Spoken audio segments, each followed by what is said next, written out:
Hey guys, Tony here again. In this video, I lost the hat. I want to talk about choosing the best EMR for your niche, for your practice, for whatever it is that you're going to be doing over the next year, 5 years, 10 years, 20 years. Somebody actually reached out to me and said they hadn't seen me mention this, which I've talked about it before, and my position has not changed.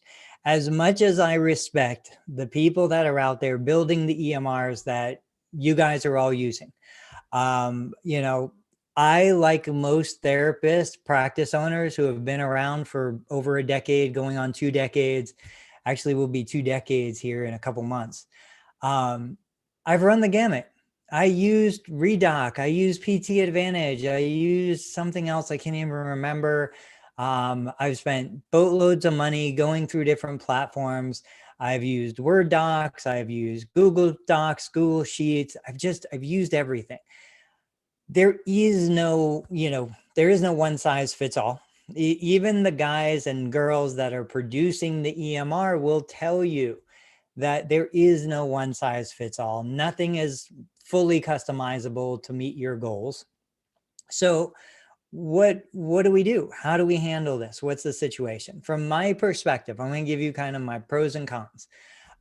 If I was looking at being a smaller niche-based private practice, if I'm looking at primarily being the sole clinician who's going to be treating patients and running the business at that level, I'm going to keep the most versatile, low cost, secure EMR I possibly can. And I still have paper charts, and I've said this in other talks.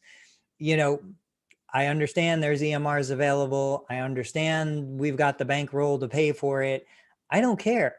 I'm going to do what makes me feel the best, work the best, provide the best patient care experience. And if that means carrying around a paper chart, you know what? I don't have to worry about if the electric goes out. I don't have to worry about if I have internet access. Everything becomes a whole lot easier for me if I'm dealing with a paper charting system. Now, I do electronic documentation for initial evaluations, for progress reports that are going out to the physician, and for discharge summaries, because in my view, those are marketing opportunities. So, but I don't need an off-the-shelf EMR. Now, right now we have 2 physical locations. At our largest, we were operating 5 locations across 2 states. When we were bigger, we had a more robust EMR system. I don't need that anymore. I have a handful of clinicians. I'm not going out. I'm not seeing big volumes of patients by any means. I want to keep my life simple. I want to keep my costs down. So that's why I have the system that I have. It's technically Microsoft Access that I built myself, but it's full of bugs, and it's not something I would ever recommend anyone else do. If I was reinventing the wheel today, if I was starting a new practice today, I think I probably would use G Suites with obviously assigned and executed BAA in place. I'd have all of my policies and my compliance issues taken care of. And of course, we're going to go to Nancy Beckley for that. But then I would also be looking at just keeping things simple. I probably still would use paper documentation for daily notes. I would just use the electronic for the reporting, because that's what's going out to the referring provider, the physician or non-physician practitioner. So there is no wrong answer. I know people that use JNAP and they love it. I know people that use JNAP and they hate it. I know people that use systems for PT, love it, hate it. People that use Hello Note, people that use Web PT, PT Anywhere, Everywhere, all of it. It's out there. It's fine.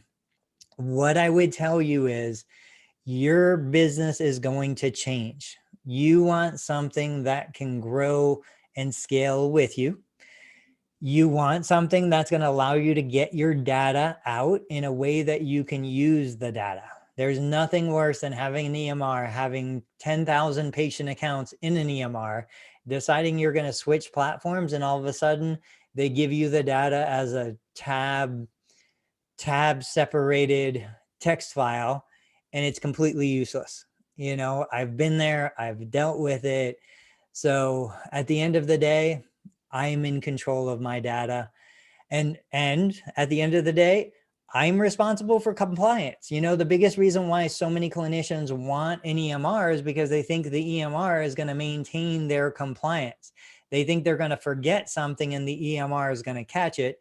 That is not a solution. We are clinicians. Let's talk clinically for a minute. It's like a patient coming to you who sprained an ankle wearing an ankle brace.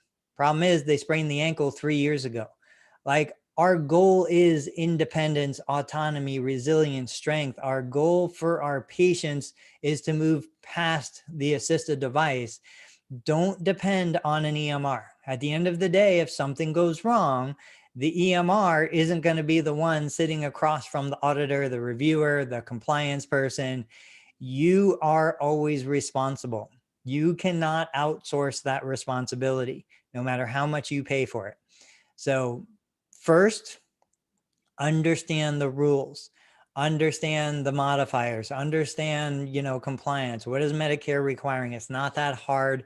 It's all out there. Go to the source, go to the Medicare Benefit Policy Manual, go to CMS Chapter 15, go to CMS Chapter 30, go to the literature that's published by CMS. And then if you're still like, Tony, it's the 2021. I want to use electronics. I don't want paper.